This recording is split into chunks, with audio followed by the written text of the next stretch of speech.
Good morning बच्चों। आज अपन बात करेंगे जो लास्ट वीडियो में अपने का कुछ रह गया था टाइम शॉर्ट की वजह से। तो अपन ने जो बात की थी कि भाई जो डाइकार्बोक्सिलिक एसिड्स हैं उनके अपने केमिकल प्रॉपर्टी स्टार्ट की थी लास्ट वीडियो में। तो उसमें अपन ने बात की थी कि भाई जो डाइकार्बोक्सिलिक एसिड होते हैं उनमें क्या होते हैं कि दो COOH ग्रुप होते हैं। क्या होते हैं? दो COOH ग्रुप होते हैं। तो अब यहाँ पर क्या है कि भाई दो COOH ग्रुप है। तो यहाँ पर क्या है कि इनकी जो रिएक्शन है होती है वो क्या होती है कि जो कार्बोक्सिलिक एसिड वाली जो भी रिएक्शन होती है वो क्या होती है कि यहाँ पर 2 स्टेप्स में कंप्लीट होती है। ठीक है ना? क्योंकि यहाँ पर दो कार्बोक्सिलिक ग्रुप है तो 2 स्टेप में ही क्या होगी, रिएक्शन कंप्लीट होगी और अपने को फाइनल प्रोडक्ट यहाँ पर फॉर्म हो जाएगा। ठीक है? जैसे अपने फॉर एग्जांपल लें कि सोडियम हाइड्रोक्साइड के साथ आप रिएक्ट कराएंगे तो यहाँ पर डाई सोडियम साल्ट फॉर्म होंगे इसका। ठीक है? जो भी एसिड लेंगे उसी का यहाँ पर उसी कार्बन चेन वाला यहाँ पर डाई कार्बोक्सिलिक क्या हो जाएगा, सोडियम साल्ट यहाँ पर फॉर्म होगा। इसी तरह से अगर क्या है कि अपन एल्कोहल के साथ रिएक्ट कराते हैं तो डाई एस्टर्स यहाँ पर फॉर्म हो जाएंगे। इसी तरह से आप फॉस्फोरस पेंटाक्लोराइड के साथ रिएक्ट कराएंगे तो यहाँ पर क्या होगा, डाइक्लोराइड्स फॉर्म होते हैं। इसी तरह से अगर आप अमोनिया के साथ रिएक्ट कराते हैं तो डाई एमाइड्स यहाँ पर फॉर्म होते हैं। इसके अलावा एक अपन ने बात की थी कि भाई जो सक्सिनिक एसिड है, ठीक है, तो सक्सिनिक एसिड से क्या है कि NBS यानी कि एन ब्रोमोसक्सिनामाइड का फॉर्मेशन यहाँ पर होता है। कि जो क्या है कि ओलिफिन है, ओलिफिन की जो एलिलिक पोजीशन है, ठीक है, उसका क्या है कि एलिलिक पोजीशन का आप क्या है कि ब्रोमिनीकरण से क्या है करने के लिए क्या है कि एक स्पेशल है, ये स्पेसिफिक हो जाती है। क्योंकि वहाँ पर क्या है कि एलिलिक में जो ओलिफिन में जो एलिलिक्स हैं, ठीक है, एलिलिक जो ग्रुप होगा उसकी स्थिति का क्या है कि एन ब्रोमोसक्सिनामाइड से उसका पता लगाया जा सकता है। एक तो ये बात हुई थी अपनी। इसके अलावा अपने दूसरी बात क्या की कि भाई यहाँ पर क्या है कि दो COH ग्रुप है। ठीक है, तो ये क्या है कि भाई अभिक्रिया तो वो सभी देता है, लेकिन क्या है कि यहाँ पर जो बात होती है कि इन अभिक्रियाओं में जो उत्पाद बनता है वो क्या है कि कार्बन चेन की लेंथ पर डिपेंड करता है, उसकी लंबाई पर डिपेंड करेगा। तो जैसे अपन ने एक एग्जांपल लिया था लास्ट वीडियो में कि जैसे क्या है कि अगर अपन डाइकार्बोक्सिलिक एसिड को अपन हीट करते हैं तो हीट करने पर क्या है कि यहाँ पर क्या होगा कि जो प्रोडक्ट फॉर्म होते हैं वो डिफरेंट टाइप के प्रोडक्ट यहाँ पर फॉर्म होंगे। ठीक है, कि आप जिस जोन सा एसिड लेंगे उसके अकॉर्डिंग यहाँ पर क्या होंगे, ये फॉर्म होते हैं। तो अब क्या है कि अपने एक इसके साथ ही क्या है कि इसी मैटर पर अपने एक दूसरी बात की थी कि ब्लांक का नियम, ठीक है, ब्लांक्स रूल। तो इस नियम की हेल्प से क्या है कि आप क्या कर सकते हैं कि इसमें आपको कि भाई जो डाइकार्बोक्सिलिक एसिड है, ठीक है ना, यानी कि इसमें डाइकार्बोक्सिलिक जो ग्रुप है यानी कि दो कार्बोक्सिलिक ग्रुप जो है तो उनकी जो सापेक्ष स्थिति यानी कि जो रिलेटिव पोजीशन है, ठीक है, उसकी स्थिति को आप क्या है कि इसमें पता लगा सकते हैं किससे, ब्लांक रूल से। अब जैसे यहाँ पर क्या है कि इसके लिए एग्जाम्पल दिया है, देखो ये दो बातें हो जाती हैं यहाँ पर, एक तो इफेक्ट ऑफ हीट वाली भी और दूसरी बात क्या है कि ब्लांक रूल की भी। तो अब जब क्या है कि अपन इसको हीट करते हैं तो हीट करने पर क्या मिलता है आपको कि यहाँ पर क्या है कि भाई जैसे आपको एग्जांपल दें कि 1,4 या 1,5 वाले जो डाइकार्बोक्सिलिक एसिड्स हैं, ठीक है, तो उनको क्या है कि अगर आप एसिटिक एनहाइड्राइड की प्रेजेंस में 300 डिग्री सेंटीग्रेड पर हीट करेंगे, ठीक है, तो क्या होगा कि एक क्या मिलेगा आपको, साइक्लिक एनहाइड्राइड फॉर्म होते हैं। ठीक है, जबकि अगर अपन यहाँ पर क्या लें कि सेम कंडीशन यानी कि एसिटिक एनहाइड्राइड की प्रेजेंस और 300 डिग्री सेंटीग्रेड टेम्परेचर पर अगर इनको हीट करते हैं तो जैसे आप यहाँ पर एग्जांपल लेंगे 16 और 17, ठीक है, जो डाइकार्बोक्सिलिक एसिड्स हैं अगर उनको हीट किया जाए तो यहाँ पर क्या होता है कि साइक्लिक कीटोन्स का फॉर्मेशन होता है, जो आपको मैंने लास्ट वीडियो में नोट करा दिया था कि ये जो आपको बात बताई थी कि भाई इस रूल में क्या है कि एक डाइकार्बोक्सिलिक एसिड में क्या है कि 2 COH ग्रुप क्या है उसकी रिलेटिव पोजीशन का पता लगाया जाता है। ठीक है, दूसरी बात जैसे यहाँ पर फॉर एग्जांपल आप क्या है कि 1,4 या 1,5 डाइकार्बोक्सिलिक एसिड को क्या करते हैं, एसिटिक एनहाइड्राइड की प्रेजेंस में 300 डिग्री सेंटीग्रेड पर हीट करते हैं। तो हीट करने पर क्या है कि साइक्लिक एनहाइड्राइड फॉर्म होते हैं। ठीक है, जबकि आप क्या है कि सेम कंडीशन मीन यहाँ पर क्या है कि 300 डिग्री सेंटीग्रेड टेम्परेचर और साथ में क्या है कि यहाँ पर एसिटिक एनहाइड्राइड की प्रेजेंस। ठीक है, तो उस कंडीशन में क्या है कि 16 और 17 जो डाइकार्बोक्सिलिक एसिड है इनसे क्या फॉर्म होता है कि साइक्लिक कीटोन का फॉर्मेशन होता है। ठीक है, तो ये बात अपनी लास्ट वीडियो में हुई थी सारी। तो अब क्या है कि अपन इसकी एग्जांपल यानी कि जो केमिकल रिएक्शंस हैं उन पर अपन यहाँ पर बात करेंगे। ठीक है, तो केमिकल रिएक्शन आज अपन एक एक लेते हैं कि जैसे अपन यहाँ पर 1,4 और 1,5 का एग्जाम्पल लिया था, तो 1,4 और 1,5 आप यहाँ पर लेंगे। तो 1,4 डाइकार्बोक्सिलिक एसिड क्या होता है, सक्सिनिक एसिड। ठीक है, CH2 COOH CH2 COOH, ये क्या है, सक्सिनिक एसिड। और यहाँ पर पोजीशन कौन सी है, 1,4। ठीक है, अब मैं यहाँ पर शॉर्टकट ही लिख रहा हूँ। ठीक है, 1,4 का मीन यहाँ पर क्या है, इनकी पोजीशन 1 2 3 और 4। इतने तो आप समझदार हैं, ये चीज़ें तो आप जानते ही हैं। ठीक है, तो अब क्या है कि जब आप इसको हीट करेंगे, क्या करेंगे, हीट करेंगे। ठीक है, तो किस पर करते हैं, 300 डिग्री सेंटीग्रेड। ठीक है, और एसिटिक एनहाइड्राइड। ठीक है, इसकी प्रेजेंस में जब आप इसको हीट करेंगे तो इसमें से एक वाटर मॉलिक्यूल का क्या होगा, एलिमिनेशन होगा। ठीक है, क्या होगा, एक वाटर मॉलिक्यूल इसमें से एलिमिनेट हो जाएगा, यानी कि इसका डिहाइड्रेशन होगा एक तरह से, और आपको क्या मिलेगा, सक्सिनिक एनहाइड्राइड आपको प्राप्त हो जाएगा। CH2CO CH2CO, ये आपको मिल गया साइक्लिक कंपाउंड यहाँ पर। ठीक है, जो क्या है यहाँ पर,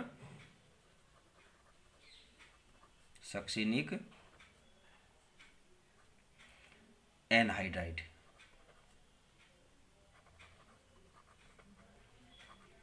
ठीक है, या इसको अपन क्या बोलते हैं, चक्रीय एनहाइड्राइड, साइक्लिक एनहाइड्राइड पे आप इसको जर्नल नेम क्या है, साइक्लिक एनहाइड्राइड।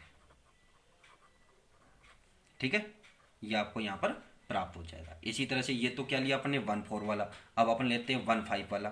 तो 1,5 में क्या आ जाएगा यहाँ पर, ग्लूटारिक एसिड। क्या आ जाएगा, ग्लूटारिक एसिड।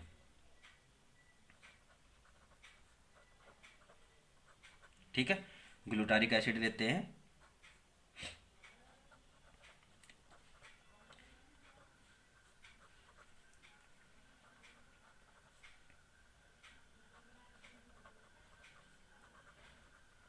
इसमें इसकी पोजीशन कौन सी है, 1,5। पोजीशन इसकी कार्बोक्सिलिक एसिड कौन सी है, 1,5 है। ठीक है, ठीक। तो अब इस पोजीशन पर क्या है कि भी जब आप इसको same condition 300 degree centigrade temperature और एसिटिक एनहाइड्राइड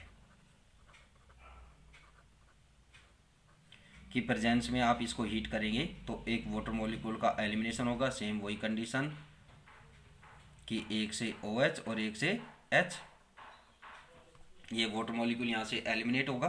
ठीक है, तो आपको क्या मिलेगा यहाँ पर, ग्लूटारिक एनहाइड्राइड आपको प्राप्त हो जाएगा।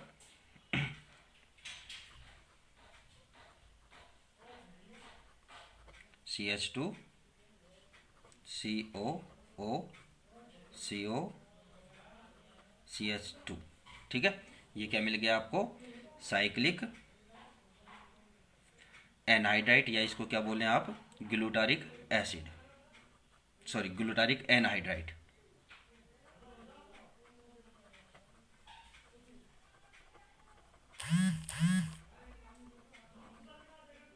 ठीक है, ये तो हो गया इसकी 1,4 और 1,5 पोजीशन के लिए। इसी तरह से आप क्या है कि 1,6 और 1,7 को करते हैं तो यहाँ पर आपको क्या फॉर्म होता है, कीटोन्स।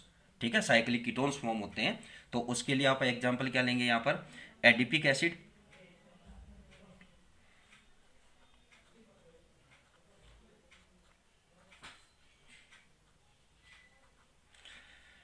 अब अपन 1,7 पोजीशन के लिए लेते हैं CH2 CH2 COOH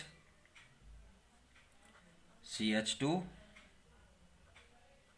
CH2 COOH। ठीक है, ये क्या है यहाँ पर, एडिपिक एसिड।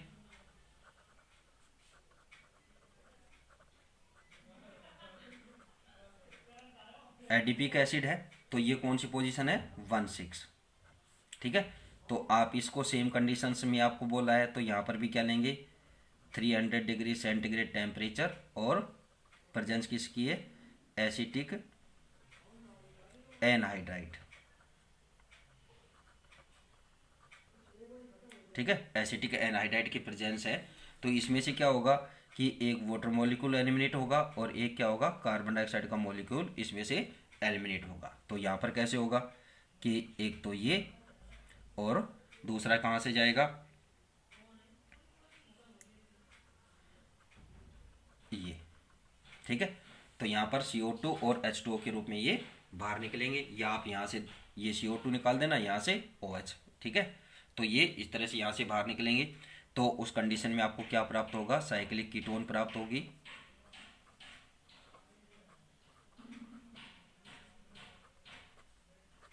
ठीक है, तो ये क्या है, साइक्लोपेंटेनोन।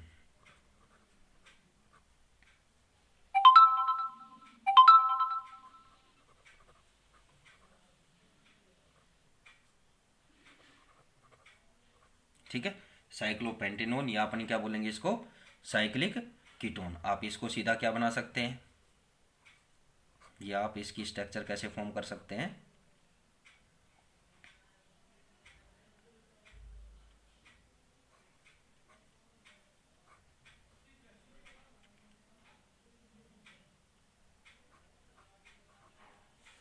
ठीक है, साइक्लिक पेंटेनोन। ठीक, इसी तरह से 1,7 वाला लें तो H2C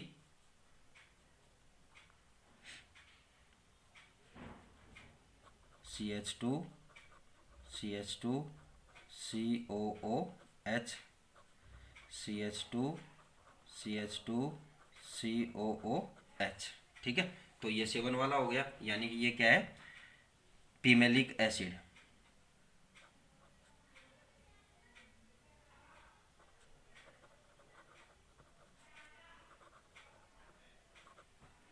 पिमेलिक एसिड, यानी कि यहाँ पर क्या है कि इसकी पोजीशन क्या है, यहाँ पर कार्बोक्सिलिक एसिड की 1 और 7। ठीक है, यहाँ पर ये 1 6 पोजीशन है। ठीक है, तो इसमें क्या होगा कि सेम कंडीशंस आए आपके पास, 300 degree centigrade temperature, acetic anhydride की प्रेजेंस रहेगी। तो इसमें से भी क्या होगा, एक वाटर मॉलिक्यूल और एक कार्बन डाइऑक्साइड मॉलिक्यूल यहाँ से बाहर होगा। ये तो इसका ये, और यहाँ से ये H2O। ठीक है, तो आपको क्या मिलेगा यहाँ पर, साइक्लिक कीटोन यानी कि साइक्लोहेक्सेनोन आपको प्राप्त हो जाएगा। CH2 CH2 CH2 C double bond O CH2 CH2 और ये। तो साइक्लोहेक्सेनोन की स्ट्रक्चर आप कैसे फॉर्म करेंगे, बेंजीन रिंग एक तरह की। ठीक है, और इस पर कोई से भी कार्बन पर आप एक डबल बॉन्ड O बना देंगे। ठीक है, तो ये क्या है यहाँ पर, साइक्लो हेक्सेनोन।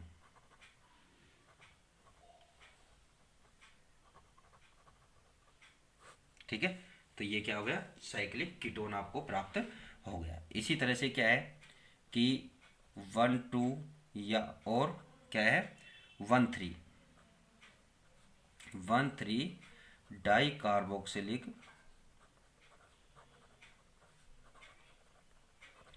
कार्बोक्सिलिक एसिड को हीट करने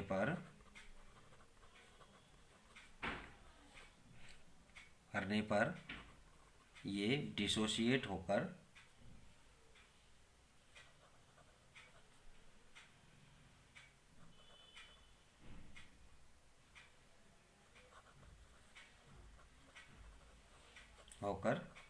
CO2 मुक्त करते, रिलीज करते हैं। जैसे आपको एग्जांपल यहाँ पर ऑक्जेलिक एसिड,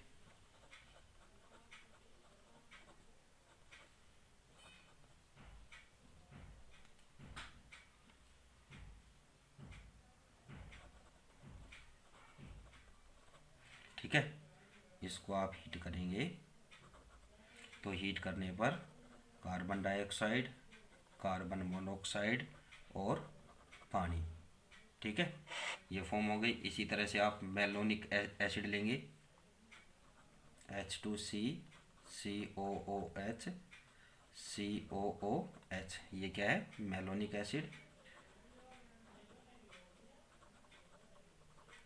इसको हीट करेंगे तो आपको क्या प्राप्त होगा, CO2 प्लस CH3COOH, ठीक है। तो यहाँ पर ये रिएक्शन, इसकी केमिकल रिएक्शन केमिकल प्रॉपर्टी थी एक आपके पास, ठीक है। अब इसके बाद आज ये यूनिट अपनी ख़त्म हो गई है, क्योंकि इस यूनिट में दो पार्ट्स थे, ठीक है। ये यूनिट अपनी 4 थी और इसमें अपने पास था कार्बोक्सिलिक एसिड फर्स्ट पार्ट इसका, और फिर क्या है, कार्बोक्सिलिक एसिड डेरिवेटिव्स। तो डेरिवेटिव्स तो अपन बाद में देखेंगे, ठीक है, क्योंकि ये हाफ पार्ट्स तो मैंने करा ही दिया है, ठीक है, और ये काफ़ी लंबा पार्ट था, तो एक क्वेश्चन आपको यहाँ से मिल ही जाएगा। अब नेक्स्ट जो बात होगी वो अपन करेंगे यूनिट 5 स्टार्ट, जिसमें क्या है, ऑर्गेनिक कंपाउंड ऑफ नाइट्रोजन्स, ठीक है, यानी कि नाइट्रोजन के डेरिवेटिव्स आप यहाँ पर डिस्कस करेंगे, जिसमें आपको नाइट्रो एल्केन, ठीक है, नाइट्रो एल्केन है, नाइट्रो एरिन है, ठीक है, या आप ये बोलें कि हेलो नाइट्रो एरिन्स हैं। तो इस पर अपने डिस्कस करेंगे नेक्स्ट वीडियो से, अपने इसको 5th यूनिट को स्टार्ट करेंगे। यानी कि अब आपकी 3 यूनिट कंप्लीट हो चुकी है मेरे हिसाब में, ठीक है। यूनिट 2nd, 3rd और 4th ये आपको कंप्लीट करा दिए। 2nd और 3rd तो मैंने आपको कंप्लीट ही करा दी, ठीक है। तो अब आपको 4th यूनिट भी ये पार्ट हो गया है। तो अब क्या है कि भी क्लासेज भी शायद स्टार्ट हो जाए अब जल्दी करके, क्योंकि आदेश हो गए हैं कि 18 तारीख से शुरू हो जाएंगी। अभी तो BSc 3rd ईयर ही स्टार्ट होगी, आपकी 2nd ईयर और 1st ईयर की बाद में बात होगी भी कितने दिन रुके, तो हो सकता है आपकी 1 फरवरी से क्लासेज ऑफलाइन स्टार्ट हो जाएँ, तो उस टाइम अपना देखेंगे बाकी, ठीक है। इनऑर्गेनिक केमिस्ट्री उसी टाइम पढ़ाएंगे, वो ज़्यादा थ्योरेटिकल हो जाएगा, ठीक है। तो आज के लिए काफ़ी है, थैंक यू।